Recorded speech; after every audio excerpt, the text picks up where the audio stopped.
তাড়াতাড়ি উঠলাম, স্নান সেরে আগে ঠাকুর পূজা দিয়ে নিলাম। ঠাকুর পূজা দিতে অনেকটা দেরি হয়ে যায়।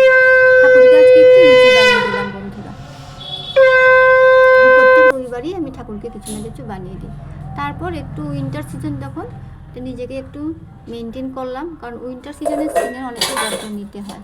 তারপর দেখুন অনেকগুলি বাসন কুসন সব ধুয়ে নিলাম। আর এই দেখুন আমার ঘরের কি অবস্থা, রান্নাঘরটা পুরো এলোমেলো হয়ে গেছে। তাই আজকে ভাবলাম সংক্রান্তিও যখন এসেছে তাহলে রান্নাঘরটাকে একটু ক্লিন করি আর একটু মেকওভার করি, একটু সাধারণভাবেই সাজাবো।